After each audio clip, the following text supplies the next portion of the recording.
Competitive Karnataka YouTube ಚಾನೆಲ್ಗೆ ಸ್ವಾಗತ.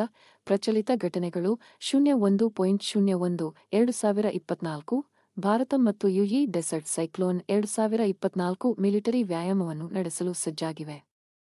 ಭಾರತವು ಯುಪಿಯ ವೃಂದಾವನದಲ್ಲಿ ತನ್ನ ಮೊದಲ ಬಾಲಕಿಯರ ಸೈನಿಕ ಶಾಲೆಯನ್ನು ಉದ್ಘಾಟಿಸಿದೆ. ಭಾರತದ ಡಿಸೆಂಬರ್ ಗೆಸ್ಟ್ ಸಂಗ್ರಹಣೆಗಳು 10.3% ಏರಿಕೆಯಾಗಿ 1.64 ಟ್ರಿಲಿಯನ್ಗೆ ತಲುಪಿದೆ. ಕಪ್ಪು ಕುಳಿಗಳನ್ನು ತನಿಖೆ ಮಾಡಲು ಇಸ್ರೋ ಮೊದಲ ಎಕ್ಸ್-ರೇ ಪೋಲಾರಿಮೀಟರ್ ಉಪಗ್ರಹವನ್ನು ಉಡಾವಣೆ ಮಾಡಿದೆ. 16ನೇ ಹಣಕಾಸು ಆಯೋಗದ ಅಧ್ಯಕ್ಷರಾಗಿ ಅರವಿಂದ್ ಪನಗಾರಿಯಾ ನೇಮಕ. ಸರ್ಕಾರವು ತೆಹ್ರೀಕ್-ಇ-ಹುರಿಯತ್ ಜಮ್ಮು ಕಾಶ್ಮೀರ ಅನ್ನು ಕಾನೂನುಬಾಹಿರ ಚಟುವಟಿಕೆಗಳ ತಡೆಗಟ್ಟುವಿಕೆ ಕಾಯ್ದೆ ವ್ಯಾಪ 1967 ರ ಸೆಕ್ಷನ್ 3(1) ಅಡಿಯಲ್ಲಿ 5 ವರ್ಷಗಳ ಕಾಲ ಕಾನೂನುಬಾಹಿರ ಸಂಘ ಎಂದು ಘೋಷಿಸಿದೆ. ಧನ್ಯವಾದಗಳು.